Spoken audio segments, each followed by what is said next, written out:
2 দিন পরেই কোরবানি ঈদ। কোরবানি ঈদের আগে আমরা হেলদি খাবার যদি একটু বেশি খাই তাহলে শরীরটা ভালো থাকবে। কোরবানি ঈদে আমরা এমনিতেই অনেক মাংসটা খাওয়া পড়বে, তৈলাক্ত খাবারটাই খাওয়া পড়বে। তাই আগের থেকে হেলদি খাবারগুলো খেয়ে শরীরটা ভালো রাখার প্রয়োজন। তাই আজকে আমি রান্না করব কয়েকটা উপকরণ দিয়ে, ডিম দিয়ে মজাদার ভেজিটেবলস। তো আজকে চাইনিজ ভেজিটেবলসটা আপনাদের সাথে শেয়ার করব কিভাবে রান্না করেছি। এর আগে আমার চ্যানেলে আরেকটা ডিম দিয়ে চাইনিজ ভেজিটেবলস শেয়ার করেছি, আপনারা অনেকেই পছন্দ করেছেন। তো তাই আজকে আবারও নিয়ে আসলাম চাইনিজ ভেজিটেবলস। মাত্র 2টা ডিম দিয়ে রান্না করেছি, আপনাদের সাথে শেয়ার করব কিভাবে রান্না করেছি। খেতেও কিন্তু অনেক মজার হয়েছে। তো প্রথমে আমি এখানে মাত্র 3টে সবজি নিয়েছি। এখানে একটা গাজর, 2টা কাঁকরোল আর একটা আলু। যদিও আলু ব্যবহার করে না ভেজিটেবলসে, তারপরও আমি একটা ব্যবহার করেছি। যেহেতু এখন সবজির সিজন না, তারপরও আমি যে কয়েকটা ঘরে ছিল এই কয়টা দিয়ে আমি রান্না করলাম। এখানে পেঁয়াজ নিয়ে নিলাম, মরিচ কেটে নিয়ে নিলাম আর আদা রসুন কুচি করে নিয়ে নিয়েছি। এখন চুলায় চলে যাব। চুলায় আমি কড়াই বসিয়ে দিলাম আর 2টা ডিম নিয়ে নিলাম। 1 টেবিল চামচের মতো দিয়ে দিলাম রান্না করার রেগুলার তেল। তেলটা গরম হয়ে আসলে আমি দিয়ে দিব এখানে 2টা ডিম। 2টা ডিম ভালোভাবে একটু ঝুড়া করে ভেজে নিব।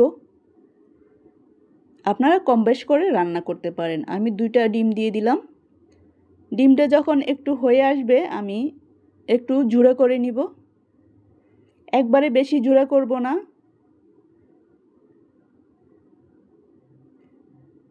এভাবে নেড়ে ছেড়ে ভালোভাবে যখন হয়ে আসবে আমি ডিমগুলো ঝুড়ো করে নামিয়ে নিব।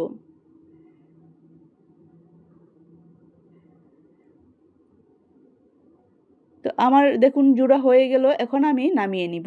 আমার যতবার আমি ভেজিটেবলস রান্না করেছি চাইনিজ ভেজিটেবলস, সবচেয়ে এই ভেজিটেবলসটা অনেক মজার হয়েছে।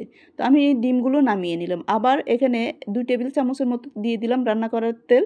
এখন দিয়ে দিব আমি আদা রসুন কুচি করে রাখা আদা রসুনগুলো দিয়ে দিব তেলের মধ্যে দিয়ে ভালোভাবে আমি ভেজে নিব যাতে আদা রসুনের গন্ধটা চলে যায়।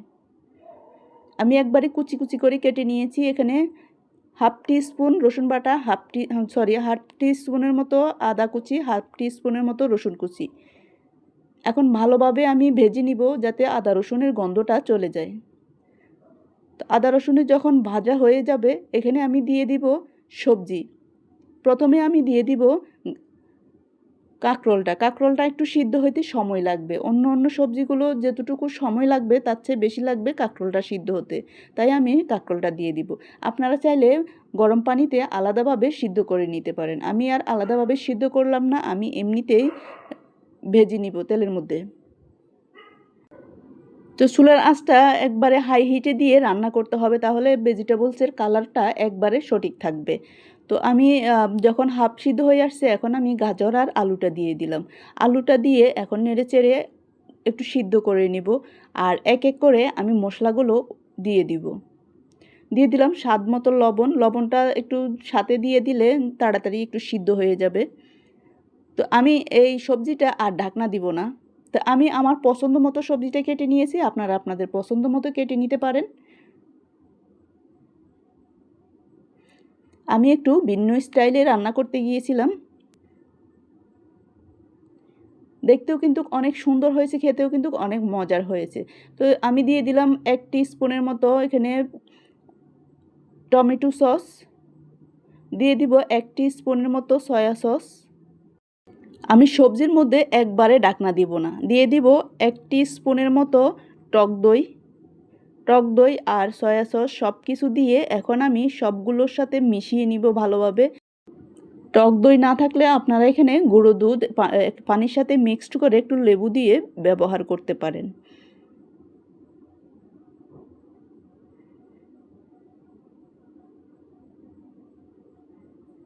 এখন ভালোভাবে মিক্সড করে নিলাম আমি। আর এই সবজিটা একবারে হাই হিটে সব রান্না শেষ করব, তাহলে কালারটা আর চেঞ্জ হবে না, কালারটা সুন্দর থাকবে। ভেজিটেবলসের কালারটা একবারে সঠিকভাবে থাকবে। তো আর এখানে সিদ্ধ হতে হতে আমি এখানে কর্নফ্লাওয়ার নিয়ে নিলাম 1 টেবিল চামচের মতো। 1.5 টেবিল চামচের মতো আমি কর্নফ্লাওয়ার নিয়ে নিলাম, আমি পানিতে মিক্স করে নিব। আর এখানে আমার হাফ সিদ্ধ প্রায় 80% সিদ্ধ হয়ে আসছে।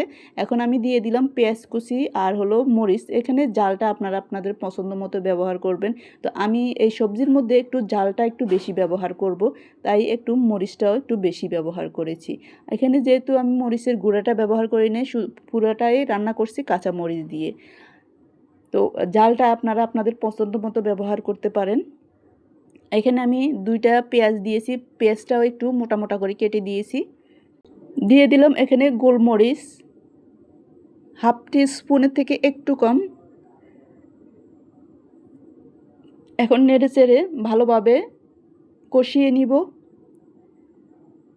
আমার প্রায় কষানো হয়ে গেল। এখন আমি দিয়ে দিব কর্নফ্লাওয়ার যে গুলে রেখেছি, কর্নফ্লাওয়ারের পানিটা দিয়ে দিব। দেখুন আমার অনেকটাই সিদ্ধ হয়ে গেছে, এখন আর বেশি একটা সিদ্ধ লাগবে না। আমি কর্নফ্লাওয়ার দিয়ে যে পানিটা গুলে রেখেছি, পানিটা দিয়ে ভালোভাবে বলক আসলেই আমি নামিয়ে নিব। তো কর্নফ্লাওয়ার দিয়ে যে পানিটা আছে, পানিটা দিয়ে দিব। সাথে আমি আরও 1 বাটির মতো এখানে পানি ব্যবহার করব। যতটুকু ঝোল রাখবো ওই পরিমাণে আমি পানিটা ব্যবহার করব। তো ভালোভাবে যখন 2-3টে বলক আসবে আমি নামিয়ে নিব, নামিয়ে পরিবেশন করব। আর দেখুন কালারটা এখনও অনেকটাই, যেভাবে রান্না করতেছি ওই কালারটাই এখনও আছে, কালারটা চেঞ্জ হয় নাই। তো দিয়ে দিলাম ডিমগুলো দিয়ে এখন ভালোভাবে বলকটা আসলেই 2-3টে বলক আসলে আমি নামিয়ে নিব। ডিমগুলো সব একসাথে ভালোভাবে মিক্সড করে নিব।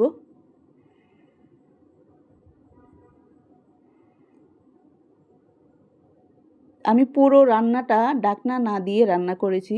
ঢাকনা না দিয়ে রান্না করলে কালারটা কিন্তু অনেক সুন্দর থাকে এবং পারফেক্ট কালারটা হয়। তো আমার দেখুন 2-3টা বলক আসছে, এখন নেড়ে চেড়ে আমি নামিয়ে পরিবেশন করব।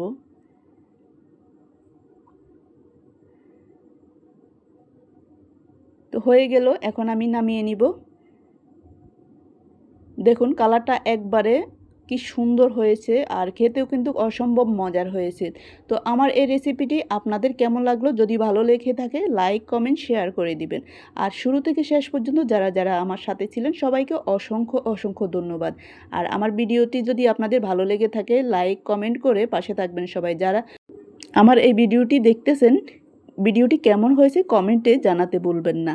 আর যারা নতুন দেখতেছেন আমার চ্যানেলে সাবস্ক্রাইব করে বেল বাটনটি অন করে দিবেন, যখন আমি একটা ভিডিও আপলোড করব আপনাদের কাছে পৌঁছে যাবে।